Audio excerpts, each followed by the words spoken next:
And we continue now with our great American panel. All right, the big issue of the censorship doctrine. We don't have a censorship doctrine for two left-wing liberal cable channels where anchors get thrills up and down their legs whenever the anointed one speaks, Obama.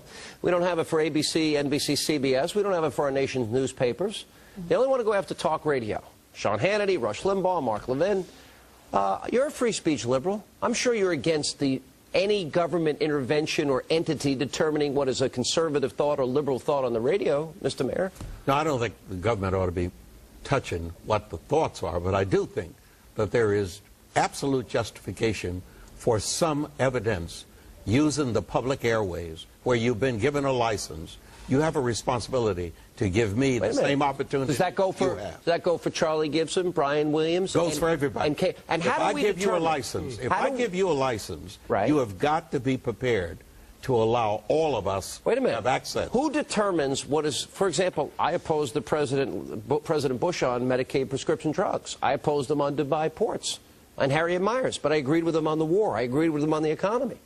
So who's going to determine when I give a liberal thought or a conservative thought? Your Federal Communication Commission should have the responsibility to do that. The government. I don't think it ought to be A. Willie Brown or Sean. I'd be kicked off the air in 30 seconds if you were in charge. No, not true. Not true. You are able enough and wise enough to at least invite me, so...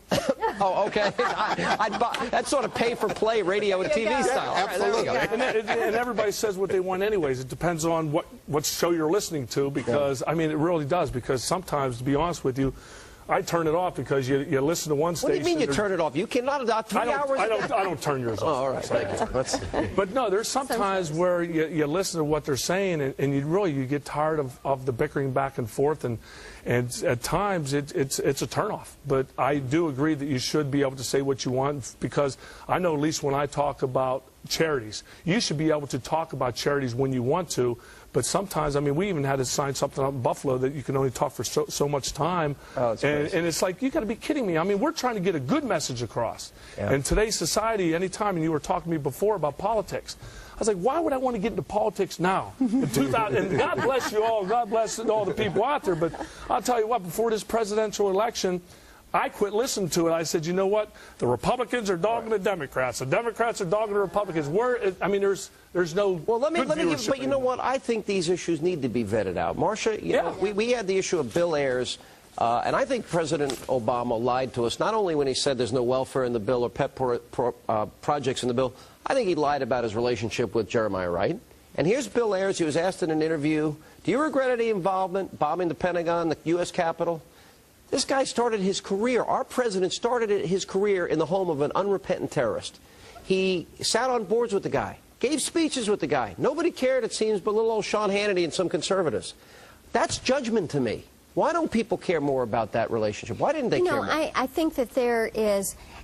that became so confusing. It's one of those issues that became so confusing to the public as to what it was. You can look at, in reading that New York Times Magazine interview with Bill Ayers, my goodness, there is acceptable political discourse and there's unacceptable. But on 9/11 is wrong. On 9/11, Willie Brown, he said, "I don't regret setting the bombs. I feel we didn't do enough."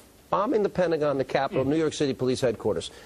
Barack Obama gave speeches, sat on boards, started his career in his house. Why wouldn't that be a bigger issue in the campaign? Because I still don't get it. Barack Obama handled it in the following way. He said this man did some terrible things. He's a terrorist. He said this man did some terrible things. And I have no association with him whatsoever. He went to his house.